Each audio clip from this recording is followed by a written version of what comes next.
Alors, bonjour tout le monde, j'espère que vous allez bien et que votre entourage se porte bien. Alors, si vous êtes nouveau ici, moi c'est Najwa. Et donc aujourd'hui, on se retrouve pour une nouvelle vidéo. Je voulais répondre à quelques questions que vous m'avez posées lors de ma dernière vidéo, donc en commentaire. C'était une vidéo au sujet de ma salle de bain. Alors, en fait, je voulais faire les choses différemment. C'est que pour une fois, en fait, on voit que du positif sur YouTube au sujet des travaux.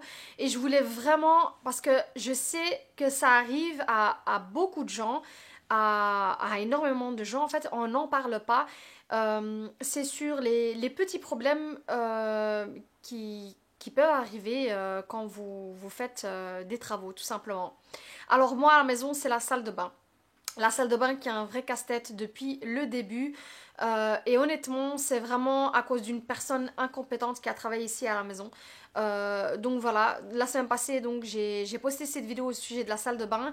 Et le retour a été vraiment hyper positif. Vous avez été plein à commenter et à m'envoyer aussi des messages privés via Instagram en partageant votre propre histoire. Donc, vous vous êtes énormément reconnus dans cette vidéo et vous vous êtes.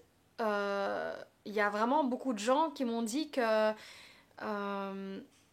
ils savent de quoi je parle parce qu'ils sont passés par là à un moment donné de leur vie ou bien ils sont en fait dans ce souci-là à ce moment même, en ce moment même.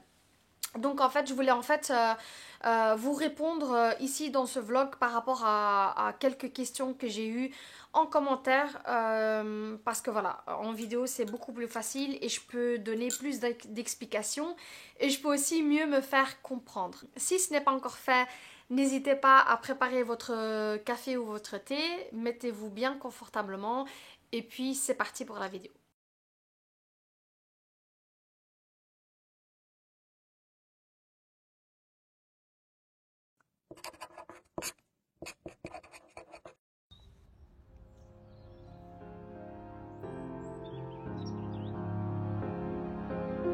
Alors, la première question et la question qui revenait le plus souvent, c'est comment est-ce que tu fais sans salle de bain? Comment est-ce que tu fais sans salle de bain alors que vous êtes une famille et avec des enfants? Donc alors c'est très très simple. Honnêtement, on se lave, on utilise la salle de bain de mes parents. Donc ils sont à environ un quart d'heure de route en voiture et honnêtement, comment dire en français, je agace pas. Quand j'ai envie de me laver ou voilà, je prends tout simplement mes affaires, je prépare un petit sac. Je mets les enfants dans la voiture, je suis à 15 minutes de chez mes parents, je me lave chez eux et honnêtement chez mes parents c'est chez moi quoi. J'utilise leur salle de bain sans problème et puis voilà, c'est réglé. Et sinon à la maison, ben il n'y a que la douche qui est condamnée, mais le lavabo, donc le l'évier, le évier et les WC dans la salle de bain, on les utilise. Donc ce n'est pas toute la salle de bain qui est condamnée, c'est uniquement le bac de douche le problème. Donc c'est uniquement la douche qui est condamnée. Donc quand j'ai envie de prendre une douche, honnêtement, je vais chez mes parents. Et sinon, pour nous, donc pour moi et pour mon mari, au travail, on a aussi des douches. Donc honnêtement, je vais environ une fois par semaine au bureau. Ça me permet aussi, je travaille de la maison, mais ça me permet aussi de sortir un peu, de prendre l'air et de changer de cadre, on va dire. Donc quand je vais au travail, je prépare un sac et puis je me lave là-bas sans problème de nouveau, puisqu'il y a une zone de douche au rez-de-chaussée chez nous dans le bâtiment. Et bon, pour les gens qui viennent en vélo par exemple le matin, pour les gens qui font du jogging à midi, pour les gens qui vont en salle de sport à midi mais qui veulent pas se laver à la salle de sport et qui préfèrent se laver au travail. Donc en fait il y a à disposition pour les employés de la société où je travaille, il y a des douches à disposition. Donc franchement, honnêtement, ce n'est pas vraiment un souci. Le souci de se laver, je peux toujours trouver un moyen. Donc c'est vraiment pas un souci. Et je me lave autant qu'avant. Donc voilà, ça c'était la première question à laquelle je voulais répondre. Donc, quand on cherche un moyen, on le trouve tout le temps. Donc, l'être humain a une capacité de s'adapter On s'adapte très vite quand on a des problèmes, quand on est en travaux aussi, par exemple. Il y a beaucoup de gens qui sont en travaux et qui habitent dans la maison alors qu'elle est en travaux, par exemple, sans cuisine, sans salle de bain. J'ai vécu aussi quand on a aménagé dans la maison. Je n'avais pas de salle de bain au début. La salle de bain, le carrelage allait être posé. J'avais pas de cuisine pendant 3 ou 4 mois. On s'adapte très facilement quand on a des travaux et c'est un mal pour un bien. C'est voilà, on achète, on est propriétaire d'une maison. Le but c'est de terminer la maison et au moment où on veut la vendre dans 10 ou 15 ans, on veut avoir une plus-value. Donc c'est un mal pour un bien. Quand on est en travaux, il y a pas le choix. Il faut s'adapter et quand on a des pépins comme ça, bah, on s'adapte tout simplement. On se lave ailleurs. Alhamdoulilah, on a de la famille. Et moi, honnêtement, je vais uniquement chez mes parents parce que c'est chez moi et je me sens à l'aise là-bas. Donc j'utilise la salle de bain à ma guise. Et donc voilà, ça c'était la première question. La deuxième question, c'est est-ce que c'est l'un de tes proches qui a travaillé chez nous? C'est oui. C'est un membre de la famille. Voilà, c'est un membre de la famille qui a travaillé ici. Pour plusieurs raisons. Donc la raison au tout début, honnêtement, c'est une personne avec qui j'ai grandi. C'est ça qui me fait le plus mal. C'est une personne avec qui j'ai grandi. Et franchement, à un moment donné, j'avais énormément d'affinité avec cette personne avant de me marier. Et, donc voilà, il avait décidé de... C'était sa profession, quoi. Il avait décidé de travailler dans tout ce qui est HVAC, je crois que ça s'appelle comme ça. Donc tout ce qui est chauffage, gaz et eau. C'est son travail. Il a suivi une formation sur ça. Il a travaillé pour une grande entreprise pendant longtemps. Et puis maintenant, il travaille à son propre compte. Donc voilà, c'est quelqu'un de la famille. Donc c'est pour ça aussi que ça me fait... Franchement, ça fait encore plus mal quand c'est quelqu'un de la famille que quand c'est quelqu'un d'extérieur. Parce que honnêtement, quand c'est quelqu'un de l'extérieur, que c'est une société par exemple que vous prenez, que voilà, c'est vraiment une relation de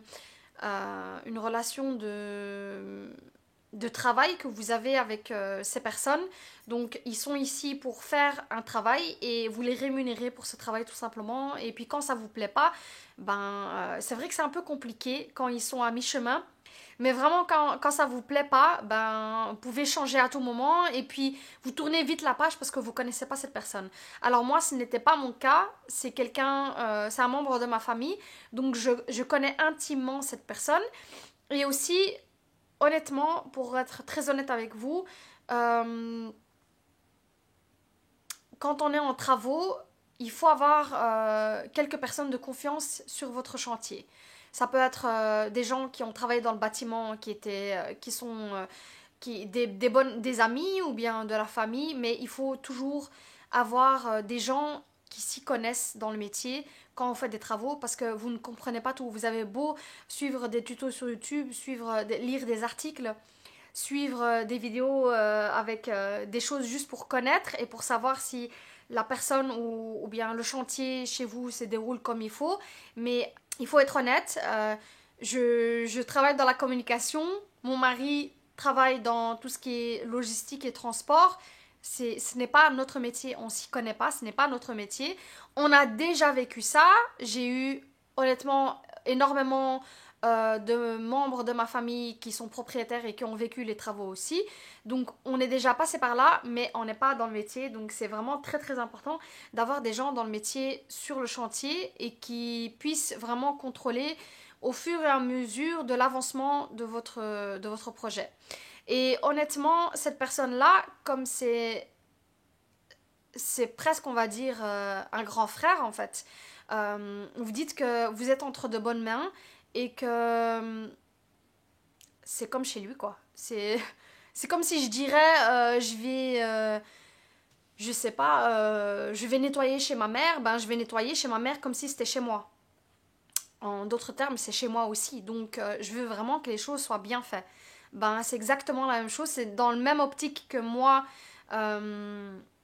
j'avais décidé de prendre cette personne au début, c'est que je me disais, bon, c'est un membre de ma famille, je le connais très bien, il est dans le métier, euh, et par rapport aux histoires qu'il racontait, tout se passe très bien, on est content de lui, blablabla. Et je me disais, ben, on était vraiment entre de bonnes mains avec cette personne. Donc ça, c'était au début. Et puis honnêtement, par après, il y a eu Covid. Et là, c'était vraiment, on s'est vraiment dit, heureusement qu'on avait pris cette personne. Parce que pendant le Covid, il n'y avait aucune société. C'était en lockdown, on était en lockdown total, on était confinés. Il n'y avait aucune société qui voulait travailler dans la maison. Vraiment, et c'était comme ça pendant 3 mois. C'était horrible. Et donc, heureusement, on se disait, bon, c'est pas grave. Il y a certaines choses dans la maison qui vont quand même avancer parce que il est sur le chantier et que, voilà, il est là, c'est une personne de confiance et ça va aller. Voilà quoi. C'est ce qu'on se disait. Pendant le tout premier confinement en 2019. Non, en 2020.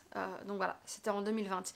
Le tout premier confinement en mars 2020, c'est ce qu'on se disait. On se disait, bah, heureusement qu'on l'a trouvé parce que sinon ça n'avancerait vraiment pas. Et en fait, début juin, on devait rendre les clés de l'appartement vu qu'on avait vendu l'appartement. Et donc, c'était vraiment, on était pris par le temps et on avait nulle part où aller. J'étais pendant quelques moments chez ma mère, mais sinon, voilà, tu peux pas vivre chez tes parents pendant 4 mois. À un moment donné, tu veux être chez toi, surtout quand tu as des enfants, c'est très très compliqué.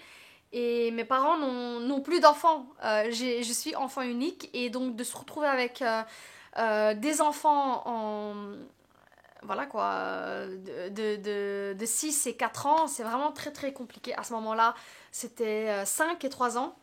Donc c'est très très compliqué pour des gens qui n'ont pas d'enfants de se retrouver pendant des mois avec des enfants à la maison. Le bruit n'est pas le même. C'est pas que je dérangeais mes parents, mais tu te sens pas à l'aise et à un moment donné, voilà, c'est comme ça. Tu as envie de rentrer chez toi.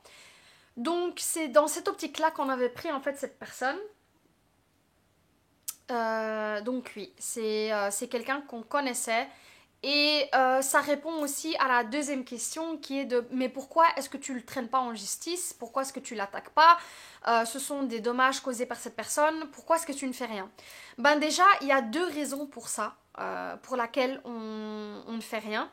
Il s'agit de la salle de bain.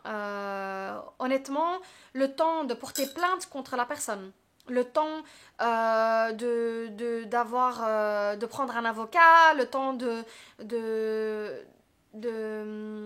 voilà, de commencer une procédure de justice, le temps d'avoir la réponse du juge, le temps d'être indemnisé, etc. Mais ça peut prendre des mois, voire des années. Et là, il s'agit de la salle de bain. Franchement, même si c'était une personne extérieure, honnêtement, même si c'était une personne extérieure, ça risque d'endommager tout le reste de la maison et je risque de me retrouver vraiment avec des frais plus graves que ça. Alors que quand on a des problèmes de salle de bain, honnêtement, que ce soit dans la salle de bain ou dans la cuisine, quand ça a à voir avec de l'eau, tout simplement, parce que l'eau ne pardonne pas, et l'eau fait des dégâts vraiment très vite parce que ça s'infiltre partout et ça peut même causer des maladies. Je pense à l'humidité, je pense aux champignons dans les murs. Franchement, j'ai pas envie d'aller jusque-là. J'ai envie de résoudre le problème au plus vite. C'est tout ce qui m'intéresse. Et je me connais. Je sais que mentalement c'est fatigant, mais je me connais parce que je me dis que c'est un bien pour un mal pour un bien. Il faut vraiment que je crève l'abcès maintenant, que j'arrache le sparadrap. Il faut vraiment régler le problème maintenant parce que ça me, ça me, ça me garantit la tranquillité plus tard, tout simplement. Et comme là, on va dire que c'est encore frais et que c'est encore petit, j'ai moins de dégâts que si j'attends. Et honnêtement, j'ai pas envie d'avoir. Déjà, ce sera une fatigue plus grande psychologiquement. J'ai pas envie de passer par là. J'ai pas envie de, de m'infliger ça. Je crois que j'ai assez. Je crois que psychologiquement, je suis assez fatiguée. Là, j'avoue que c'est bon. Cette salle de bain, honnêtement, j'en ai marre. Je veux juste régler le problème et je veux tourner la page. C'est comme ça que je le vois. Ça, c'est déjà de un. Et de 2, honnêtement, j'ai beau... comment expliquer? ça a beau être une mauvaise personne, ou enfin, peu importe, ça a beau être, j'ai beau être blessée, etc. Je suis dans le fond une bonne personne et je me dis que aussi j'ai la foi. Je me dis que la roue tourne et que dans tous les cas, que ce soit maintenant dans un an, que ce soit dans 3 ans, que ce soit dans 5 ans, la roue tourne et t'inquiète pas, son tour viendra. Donc voilà, je me dis que Dieu va s'en occuper et voilà. Je n'ai aucune, je ne dirais pas que j'ai pas, je ne ressens pas de colère, mais je veux dire que j'ai moins de rancune envers cette personne, si je peux bien le dire. J'ai moins de rancune envers cette personne parce que je me dis que c'est pas à moi de comment dire, en fait, le fait de m'occuper de cette personne et de me venger de cette personne, je vais devoir avoir besoin de plus d'énergie psychologiquement et franchement, j'ai pas envie de perdre mon temps et j'ai pas envie de perdre cette énergie. J'ai envie de garder cette énergie pour résoudre ce problème. Je n'ai pas cette énergie pour attaquer cette personne et avoir de la rancune envers cette personne et régler mon problème. On va dire que c'est comme ça que je le vois. Donc honnêtement, j'en ai marre. J'ai envie juste de tourner la page et régler ce problème. Et puis le reste, franchement, je le laisse entre les mains de Dieu. Et la roue tourne de toute façon. Et comme on dit chez nous, cette personne a été rémunérée. Hein. Donc je l'ai bien dit, cette personne a été rémunérée. Donc il est venu ici pour un travail et il a été rémunéré pour ce travail. Je n'ai pas moins payé cette personne parce que c'est un membre de ma famille. J'ai donné le prix du marché et cette personne a été rémunérée. Maintenant, comme on dit chez nous, l'argent qu'il a eu, il n'aura jamais la baraka, il n'aura jamais la baraka, je sais pas comment on dit ça en français. Il pourra jamais utiliser cet argent comme il le souhaite parce que Dieu va vraiment faire en sorte que cet argent-là disparaisse et que il ne pourra rien faire avec. Il n'aura pas de baraka de cet argent, tout simplement. J'espère que vous pouvez me comprendre, mais c'est comme ça que moi je vois les choses et honnêtement, je crois que c'est même bénéfique pour moi de voir les choses de cette manière. La troisième question que j'ai reçue, et ça aussi je l'ai eu via Instagram aussi, c'est au sujet de l'expert qui est passé pour détecter la fuite d'eau. Et en fait, les personnes aimeraient savoir comment ça fonctionne, comment est-ce que j'ai eu les contacts de cet expert, combien ça m'a coûté et le nom de cette société tout simplement. Alors, c'est très simple. Quoi que ce soit que vous avez dans la maison, que ce soit une fuite de gaz, que ce soit une fuite d'eau, que ce soit un problème dans la salle de bain, dans la cuisine, peu importe, vous avez l'option de faire une demande chez un bureau d'expertise. Et donc, ce qu'ils vont faire, en fait, le bureau d'expertise ne va absolument pas régler votre problème. Donc, je le dis bien déjà. Mais moi, par exemple, pour la salle de bain, c'est un problème déjà. En fait, c'est un problème depuis le début de ce chantier. Parce que, voilà, la plomberie se fait en premier. Donc, avant que la chape soit faite, avant que tout ça soit fait, en fait, le premier truc au début, quand il y a un commencement de chantier, c'est l'électricité et la plomberie qui est faite. Donc, par exemple, si vous changez l'installation de chauffage chez vous à la maison, des nouveaux tuyaux doivent être passés, l'électricité doit être changée, donc ils font des saignées dans le mur. La chape, nous, si vous vous souvenez bien, on avait tout enlevé, donc on avait creusé, le niveau du sol avait baissé, on avait extrait tout le sable, on avait fait passer les tuyaux, et donc toute la plomberie a été refaite dans cette maison. Et puis, par la suite, la chape a été posée, donc la chape qui va en fait recouvrir tous les tuyaux, etc. Donc c'est comme ça que ça se fait. Donc en fait... dès le début, la plomberie a été mal faite. Les tuyaux, hamdoulillah, heureusement, les tuyaux, je les ai vus, de tout ce qui est eau, etc. En fait, il a fait des raccords nulle part. Il n'y a nulle part des raccords. C'est toujours de la chaudière, donc du garage au point final, c'est toujours un seul tuyau qui passe, autant pour l'eau chaude que pour l'eau froide. Donc ça déjà, c'est un problème de moins parce qu'on est sûr que dans la chape en elle-même, il n'y a pas de souci. C'est toujours dans les sorties d'eau, donc par exemple dans les robinets ou bien dans le pommeau de douche, dans les sorties d'eau que ça se passe, où il pourrait y avoir une fuite, ou bien dans l'éjection de l'eau. Ouais, par exemple le bac de douche, par exemple l'éjection de l'eau des WC, l'éjection de l'eau. Vous voyez, quand vous avez votre évier dans la cuisine, la sortie d'eau. En fait, c'est toujours ou bien l'arrivée d'eau ou bien la sortie d'eau où il pourrait y avoir un problème. En fait, pour être honnête avec vous, mon mari, j'ai expliqué dans la vidéo qu'il y avait deux soucis dans la salle de bain. Le premier souci qui était au niveau du carrelage au mur. Donc là, en fait, on avait trouvé nous-mêmes. Vu que le carreleur était venu et qu'il avait décapé le carrelage, il avait redécapé tout ce qu'il y avait au mur et c'est là qu'on avait découvert qu'il y avait du plâtre au mur. Donc ça, on l'avait découvert par nous-mêmes. Mais nous, on s'est dit que voilà, c'était le seul problème qu'il y avait dans la salle de bain, sauf que ce n'était pas le cas. Donc il y avait aussi le bac de douche. Mais ça, pour trouver le bac de douche, honnêtement, ça fait 1 an qu'on a ce souci. Donc en fait, le vide ventilé avait été inondé 2 fois. La première fois, il y a 1 an. Et là, c'était mon beau-père, donc mon beau-père qui était venu parce qu'il s'y connaît un peu dans le bâtiment.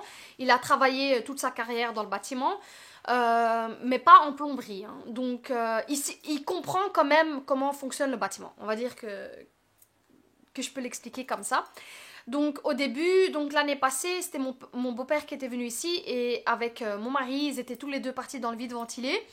Ils ont essayé de voir au niveau du bac de douche comment les choses étaient structurées.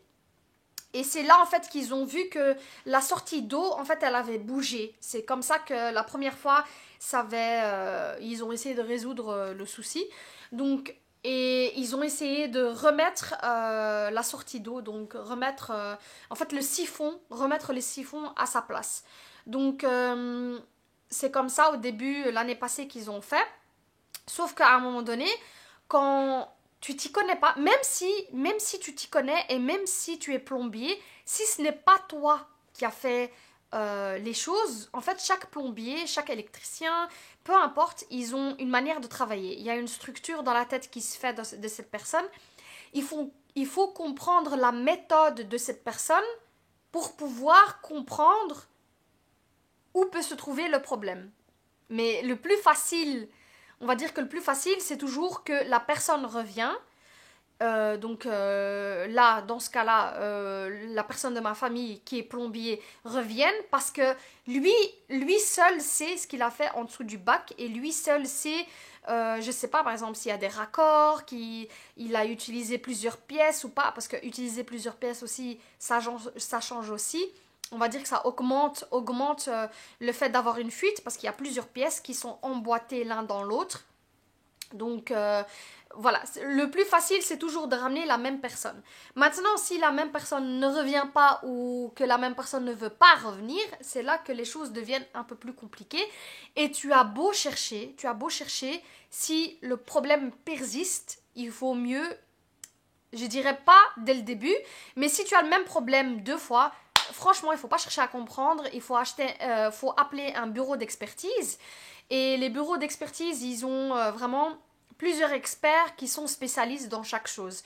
Un qui est spécialiste dans l'électricité, un qui est spécialiste dans les fuites, un qui est spécialiste dans l'humidité, un qui est spécialiste dans le gaz, peu importe. Tous les bureaux d'experts qui ont à voir avec le bâtiment, donc ont des experts spécialisés qui peuvent venir chez vous et en fait qui peuvent tout simplement détecter la fuite, tout simplement. Alors ils sont vraiment super équipés pour ça. Moi, pour être honnête, j'ai fait appel à mon assurance de la maison, donc mon assurance incendie, qui en fait en Belgique l'incendie et les dégâts des eaux c'est ensemble. Donc, c'est une assurance obligatoire ici en Belgique. Je ne sais pas pour la France, etc. Moi, je parle uniquement pour la Belgique. Et donc, j'ai tout simplement fait appel à eux. Et eux, ils ont des listings. Donc, ils ont des partenariats avec certains bureaux d'expertise. Et eux peuvent donner leurs personnes de contact. Alors, pour ma part, comme c'était une fuite d'eau, c'était l'assurance qui prenait ça en charge. Mais vous pouvez aussi faire appel à un bureau d'expertise de votre plein gré. Et alors, c'est tout simplement vous qui devez payer. Moi, j'ai fait appel à Verschuren. Donc, dans la région autour de Bruxelles. Moi, je suis entre Bruxelles et Alost. Donc, mais ils vont un peu partout dans la Belgique parce qu'ils ont, voilà, c'est des bureaux et ils sont par province. Donc moi, la société qui est venue chez moi, donc c'était un expert de cette société-là, c'était la société Verschuren. Je vais mettre le nom correct, donc je le dis en néerlandais, Verschuren, mais je vais le mettre en barre d'infos et je vais rajouter aussi en barre d'infos de la vidéo précédente qui est dédiée à la salle de bain. Donc c'était le bureau d'expertise Verschuren qui a été envoyé chez moi. Mais il y a aussi un deuxième bureau que je connais très bien. C'est le bureau d'expertise Cibor. Je vais le mettre aussi en barre d'infos. Et je vais le mettre aussi en barre d'infos de l'ancienne vidéo dédiée à la salle de bain. Donc il y a Verschuren et il y a Cibor. Ce sont deux grands bureaux d'expertise qui sont hyper grands et hyper spécialisés ici en Belgique. Et donc moi, comme je vous dis, j'ai fait appel à mon assurance incendie. C'est eux qui ont envoyé une mission à ce bureau d'expertise et c'est eux, mais ils viennent assez vite, hein. Donc c'est une question de 2-3 jours et ils sont là directement parce que c'est une fuite d'eau et les fuites d'eau sont toujours très urgents. Ils sont super équipés. Donc ils ont des sortes de colorants qui vont mélanger à tous les tuyaux d'eau. Et chaque tuyau d'eau, que ce soit arrivée d'eau ou sortie d'eau, a sa propre couleur. Donc vraiment, je pense par exemple, chez moi, il y a l'entrée d'eau, donc l'arrivée d'eau pour la douche, il y a l'arrivée d'eau pour le lavabo dans la salle de bain, il y a l'arrivée d'eau pour la cuisine, il y a plein d'arrivées d'eau. Et donc dans chaque arrivée d'eau, il y avait une couleur différente. Et puis sortie d'eau, exactement la même chose. Donc il y a sortie d'eau pour les WC, sortie d'eau pour les éviers dans les cuisines, sortie d'eau pour les éviers dans la salle de bain, sortie d'eau pour le bac de douche. Voilà, c'était vraiment chaque couleur, chaque sortie et entrée d'eau a sa propre couleur et c'était en fait tout simple. Il a mis les couleurs partout et tout simplement il suffisait d'aller en bas dans le vide ventilé chez moi, là où il y a l'eau qui ressort, et de voir la couleur qui ressortait. Et là, la couleur qui ressortait, c'était le bac de douche, tout simplement. Et c'est pour ça, comme je vous ai dit, il y avait une couleur orange chez moi dans la douche. En fait, c'était le colorant, c'était pas dégueulasse. C'était le colorant de l'expert, donc il avait vidé le colorant, ça avait splatché partout. Il avait vidé le colorant et il a ouvert l'eau. Et puis quand il a ouvert l'eau, en fait le colorant orange est passé par le bac de douche. Il suffisait tout simplement d'aller dans le vide ventilé. Et puis là, il a vu que le colorant orange, c'était là d'où ça fuyait. Donc c'est comme ça c'est tout simple. Et vraiment, quand ça fonctionne pas, quand c'est par exemple dans les murs ou dans la chape aussi, et que ça fuit dans la chape et que ça sort nulle part, ben c'est très simple. Ils ont des genres de caméras, comme des caméras infrarouges. Ils les utilisent et ça détecte en fait, tu vas voir une couleur très bleue ou bien très rouge, ça dépend de l'eau chaude ou l'eau froide, qui va ressortir sur l'écran et vraiment c'est to the point, vraiment c'est au millimètre près, il va te dire où se trouve la fuite et donc c'est super pratique. Par exemple quand je pense à une fuite dans les tuyaux, imaginez dans les tuyaux dans le sol et que vous savez vraiment pas d'où ça vient, ben là, grâce à ça, si vous avez du carrelage, en fait, vous pouvez vraiment casser seulement un carrelage, et vous arrivez directement à la fuite d'eau et la personne, donc la société que vous allez ramener par la suite, donc les bons plombiers qui vont arriver par la suite, va savoir directement, grâce au rapport d'expertise, où se trouve la fuite. Ok. Là pour moi c'était gratuit vu que je n'ai pas payé, c'est l'assurance qui a payé.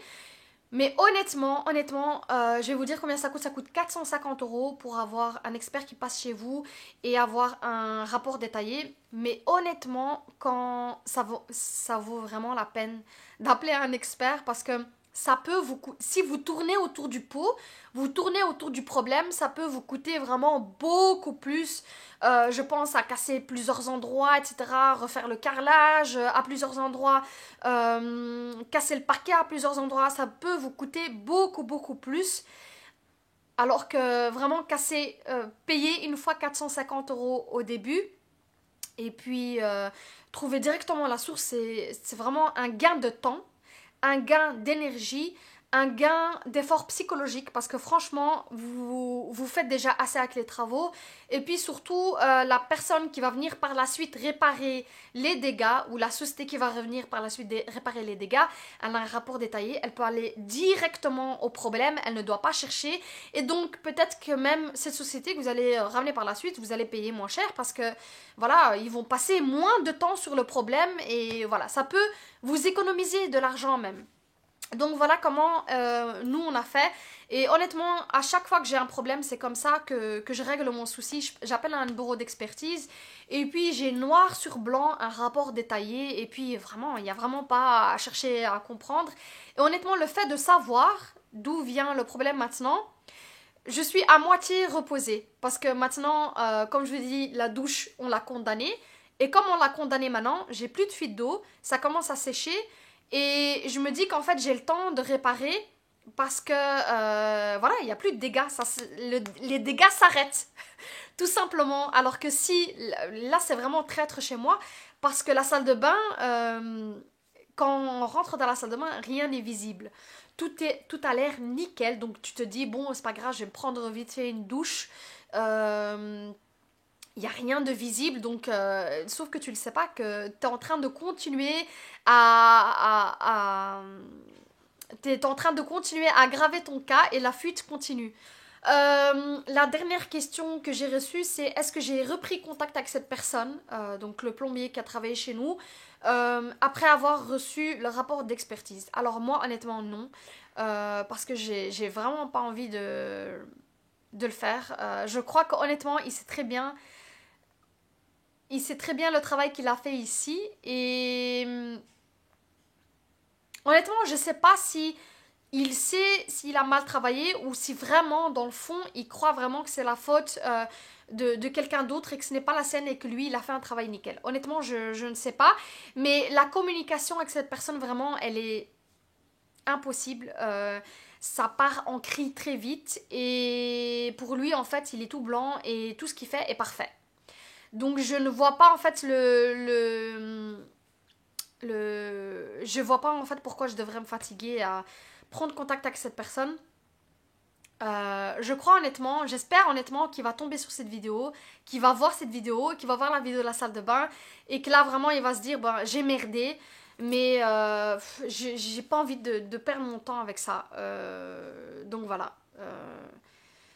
Je sais pas si cette réponse va vous satisfaire, mais franchement, je suis fatiguée et j'ai pas envie d'aller dans le conflit. J'en ai marre en fait. J'ai pas envie d'aller dans le conflit. On l'a appelé au début et c'était tout le temps, il rejetait la faute sur le carreleur ou bien il rejetait la faute sur quelqu'un d'autre ou bien c'était jamais lui. Donc je ne gaspille plus mon énergie avec ça, honnêtement. Et donc voilà, je voulais juste répondre à quelques questions parce que voilà, via commentaire c'est un peu compliqué de vraiment euh, de vraiment m'expliquer et de vous expliquer les choses. En tout cas, au début, honnêtement, j'avais vraiment peur de poster la vidéo parce que je me disais euh, j'avais peur et en même temps j'avais pas peur. J'avais peur de j'avais peur de la réaction de certaines personnes. Mais d'un côté, euh, honnêtement, je regrette pas du tout parce que il y a énormément de gens qui se sont reconnus dans la vidéo et qui ont ressenti en fait ce que je ressentais. Ou bien parce que vous l'avez déjà vécu, ou bien parce que vous le vivez en ce moment. Donc voilà, je voulais vraiment la poster à un moment donné. Enfin, Je voulais la poster parce que je me disais, ben les travaux en fait c'est pas que du positif, c'est comme ça on décide de faire des travaux. Je ne me plains absolument pas parce que ça aussi on m'a déjà dit, oui mais tu te plains mais t'as acheté une maison, estime-toi chanceuse d'avoir une maison comme ça. Je m'estime très chanceuse d'avoir une maison comme ça.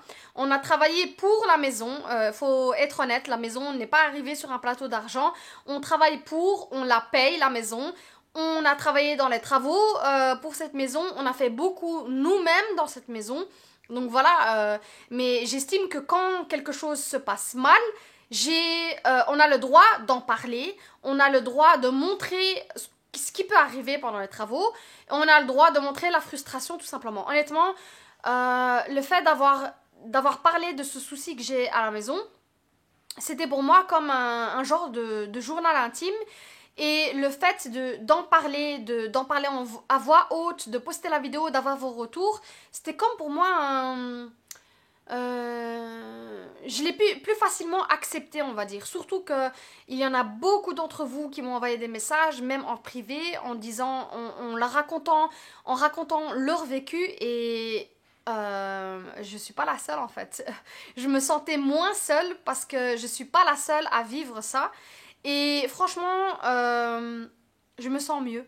J'avoue que je me sens 1000 fois mieux parce que je sais que voilà, c'est une impasse que j'ai sur mon chemin, mais je sais, je me connais et je sais ça va revenir, la niaque va revenir et on va régler ce souci et alhamdoulilah, on sera super content. Et Inch'Allah qu'on sera super content et Inch'Allah que tout va s'arranger.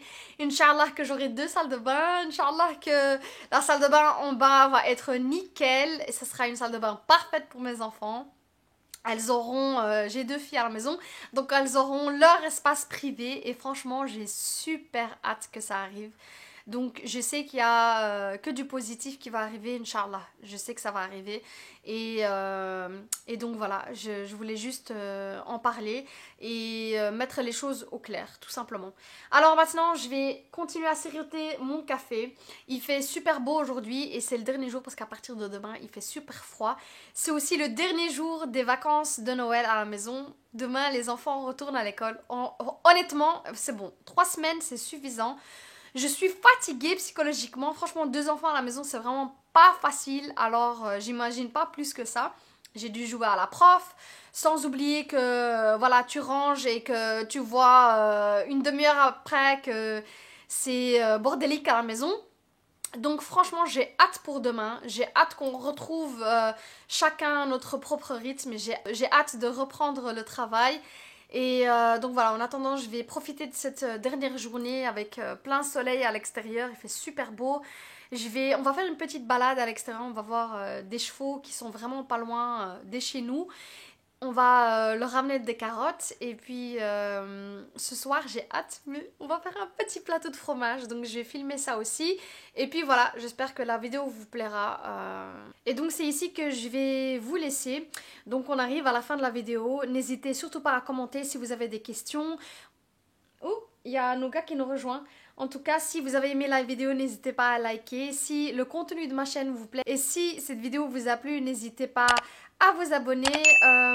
En tout cas, si vous n'avez pas encore vu la vidéo au sujet de la salle de bain, je vais la mettre ici en barre d'infos. Et puis regardez-la, ça va sûrement vous intéresser, surtout si vous êtes en travaux. Et juste pour terminer, je voulais juste vous dire que cette semaine, Nougat, voilà, vous avez le bonjour de Nougat. Nougat, viens dire bonjour. Donc cette semaine, je vais essayer de poster 2 vidéos. En tout cas, j'ai déjà commencé à vlogger. Donc je vais poster une deuxième vidéo jeudi, Inch'Allah. Ce sera un vlog cosy. Et donc voilà, c'est ici que je vais vous laisser. Nougat, tu dis bye bye? Donc c'est ici que je vais vous laisser. J'espère en tout cas que, comme je vous ai dit, la vidéo vous a plu. Moi, je vous fais de gros bisous et vous dis à bientôt sur ma chaîne. Au revoir.